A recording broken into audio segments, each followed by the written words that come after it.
I met Sophia at a sports event, though I hadn't even planned on being there. A friend of mine dragged me along to some city marathon. Don't ask me which one. I barely recall the specifics. I was never into running much, but I did hit the gym regularly to stay in decent shape. That day, I figured why not. It turned out to be a decision that would shape the next several years of my life, for better and worse. The moment I saw Sophia in that crowd, she stood out. Her ponytail bounced with every step, and she wore this eye-popping neon green shirt paired with ridiculously short shorts. Considering it was late April and barely 55 degrees Fahrenheit, her outfit seemed like a challenge to the weather itself. I remember walking up and asking, "Aren't you cold?" That was how it started. Things escalated fast. Just 2 months later, she was living with me. It was all new, intense, and maybe a little terrifying in how easily she blended into my everyday life. After 2 years together, I asked her to marry me. She didn't say no, but she didn't exactly say yes either. She claimed she needed more stability before committing to family life. A year passed, and I asked it again. That time, she agreed. Still, there was no hurry on her part when it came to wedding plans. Now, 4 years in, we had finally set a date. The invitations were sent, and she had picked out her dress. "You're not supposed to see it before the wedding," she scolded when I accidentally walked in on her trying it on. But I couldn't look away. She looked breathtaking. Strapless dress, subtle curves, and a slit that hinted just enough. We ended up laughing and rolling around in bed afterward, joking about the bad luck I'd apparently invited by seeing the dress. It was around the May holidays when she left town with her colleagues for another team-building event. These events were supposed to help co-workers bond through sports competitions and outdoor activities. Sophia loved that stuff. She sent me a few pictures at first, smiling, posing with trophies. Then the photos from her started to slow down, but others were posting group shots. And in the background of a few, I saw her often close to the same guy. A man older than her, always with a hand on her back or his arm casually resting near her waist. She was supposed to be home by midnight. I went to bed early since I had work the next day.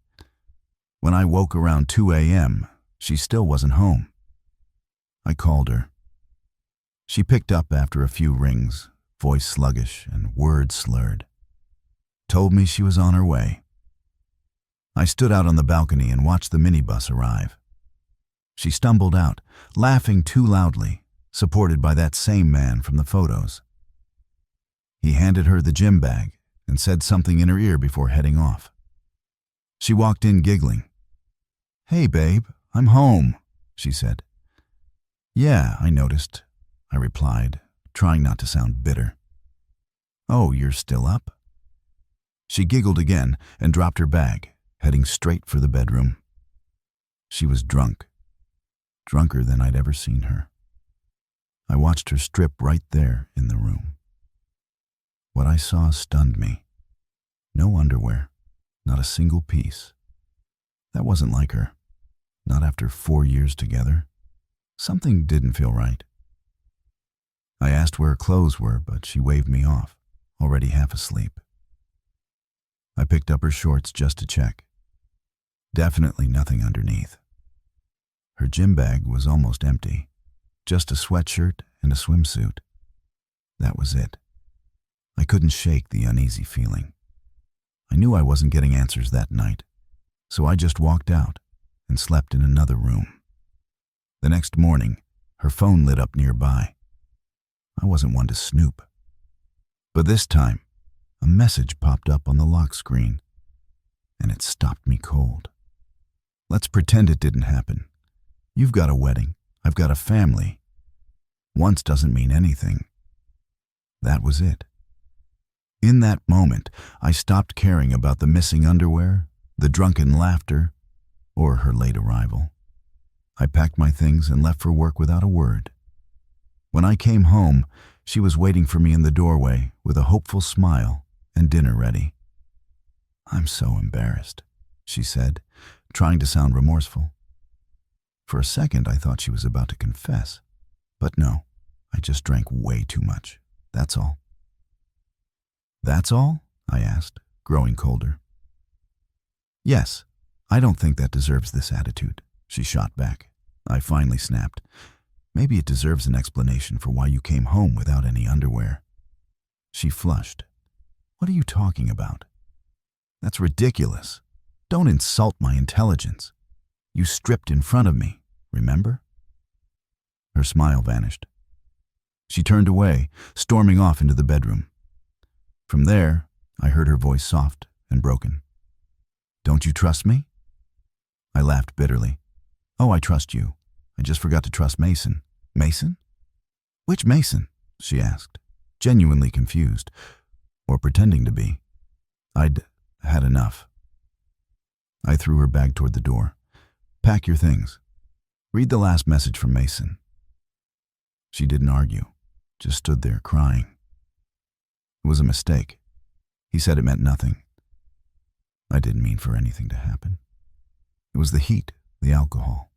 Everything just spiraled. I didn't say a word. I stuffed her belongings into the bag and added the wedding dress on top. "Go," I said quietly. "Go, before I completely lose my temper." She left without protest, leaving everything behind. Maybe she thought I'd cool down and ask her back. But I wouldn't. I couldn't. Whatever love I had for her had been drowned by that message, by the lie, by the betrayal. That night, I packed the rest of her things and drove them to her parents' house, out of town. I didn't plan to speak to them, just left the bags at the gate. But her mother came out. She tried to reason with me, tried to downplay what had happened. "One stupid night shouldn't ruin years of love," she said. "Anyone could make a mistake. You could have been in her place." I stared at her. "Has it ever happened to you?" I asked flatly. She couldn't answer. Her eyes dropped. Her husband came out, didn't say a word, just shook my hand. I could feel his embarrassment for his daughter, for all of it. Since then, I've kept my distance. Sophia didn't try to reach out, maybe realizing there was no coming back. There was nothing left to salvage. No vows, no apologies, no promises could undo what had been.